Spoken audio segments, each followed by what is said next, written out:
Welcome back to another episode of In the End, There's Always a Disney God. Before we get into today's episode, make sure you go to DisneyGod.com and, check out all the sites on there. And make sure you subscribe to my YouTube as well. Check that out. My Facebook and Instagram and all of those other links are in the About section of my YouTube channel. So you can get easy access for all of those social sites on there. But let's get into today's episode. Today we're going to be talking about the Falcon and the Winter Soldier. So, episode 3 was pretty deep, not gonna lie. We met Zemo. If you do not know who Zemo is, Zemo is the one who basically brainwashed the Winter Soldier. And he's the one who brainwashed him to I think it was no, not him. But when the soldiers learned that the Winter Soldier could be brainwashed, that's when they decided to do it themselves. And it was because of him being brainwashed that caused him to kill his not his but Tony Stark's parents.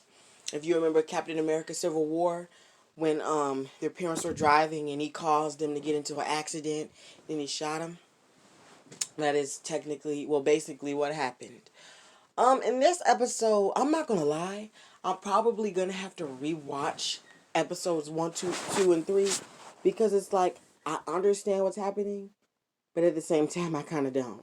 Because with the Falcon and the Winter Soldier, they just take you through so many storylines. It's so hard to keep up. But what I do know, there is a war. They're dealing with this new Captain America who thinks he knows everything, who thinks he knows which sides to be on.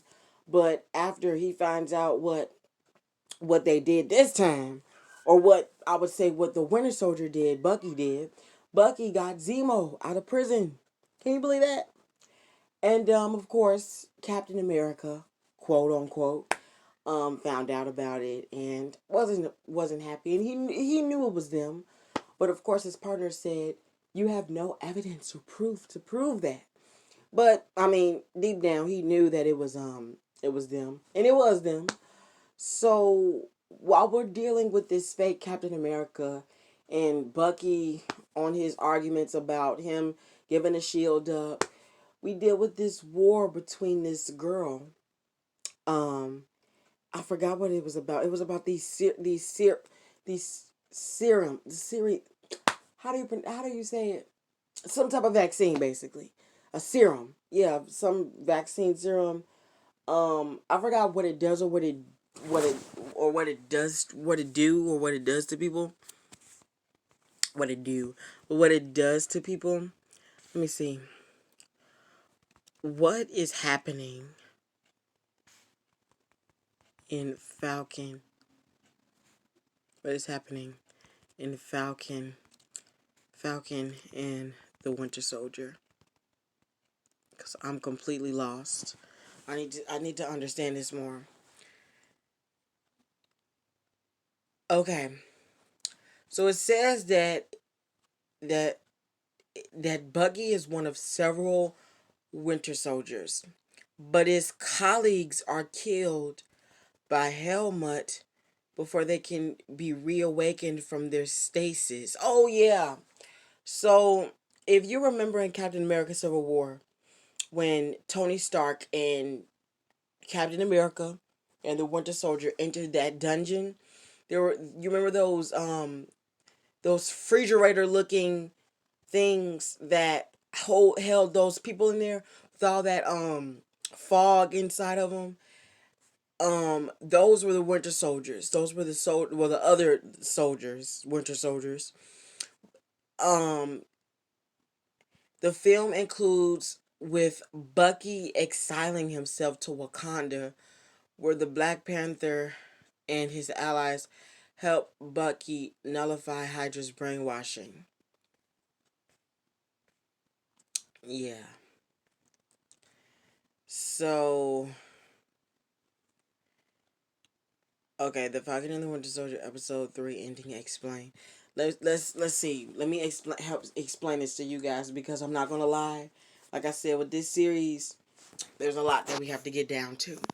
We knew Bucky Barnes spent a lot of unexamined time in Wakanda after the events of Captain America Civil War, and we certainly expected it to be mentioned in Marvel's The Falcon and the Winter Soldier, which it was to some degree. Even still, it was pretty massive a massive surprise when at the end of the third episode, Bucky finds a trail of Camonia beds leading him to Wakanda's to Wakanda's bigwig Io, a major guest appearance from a Black Panther character. But why is Io there? Why does she care about what's going on with Bucky, Sam, Zemo, and the super soldier serum? We don't know yet, but it's a safe bet that she's there to kill Baron Zemo, which honestly I wouldn't be surprised. Everybody wants to kill him. Let's skip that part. Okay. So presumably Ayo is meeting with Bucky because she's going to kill Zemo. Actually, that's not accurate. She's in Latvia because she's going to kill Zemo as revenge for Zemo having orchestrated the death of King T'Challa. She's probably only giving Bucky the courtesy of a heads up before she does it, only because Bucky spent several years in Wakanda.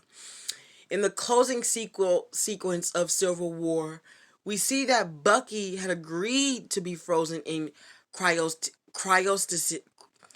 Okay, and sort out his brain, remove the Hydra triggers, fixed his missing memories, etc., according to Marvel's Avengers Infinity War Prelude, a movie tie-in comic that showed what everyone was doing before the movie jumped off. Shuri developed an AI algorithm to help fix his mind. He spent the rest of the intervening time living in Wakanda. Coming to grips with how he was used, we haven't seen much of that time besides the mention in that tie-in comic. But it's pretty safe. It's a pretty safe bet that someone with Bucky's special skills and backstory spent some time with the deadliest warriors in Wakanda. And those deadly warriors definitely carry a grudge. Bucky had been framed in Civil War for the death of King T'Challa, but the real predator or perpetrator was Baron Zemo. Yeah, that's true. By the end of the movie, T'Challa stopped Zemo from committing suicide, handing him over to the authorities for imprisonment for his crimes. His escape is probably not sitting with the royal authorities of Wakanda. It remains to be seen what comes next. I forgot about that.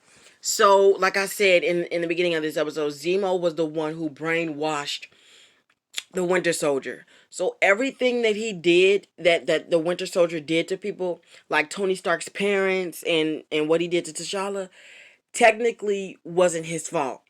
Technically, because he was brainwashed. So it was Baron Zemo's fault. So in technicalities, even though the Winter Soldier killed them, it wasn't his fault because he was brainwashed by Baron Zemo, which technically it was him who killed him. I forgot about that. Or Falcon and Bucky for that matter. I totally forgot about that in Captain America Civil War. But yeah, that's basically now I basically understand what's happening behind this story. But thank you for listening in for this episode. I love you guys so much. Make sure y'all, get ready to watch these next episodes of The Falcon and the Winter Soldier, because they're gonna be good. They're gonna be good. But thank you for listening in. Make sure you subscribe to this to this podcast, and subscribe to it on both Google and Spotify. Preferably Google, because Google also shows you what topics will be related into this episode, so it'll be easier to get a grasp on what you're gonna listen to. But it doesn't matter. Both of them is good. At least you'll just know when the next episodes come out. But thank you for listening in, and bye bye.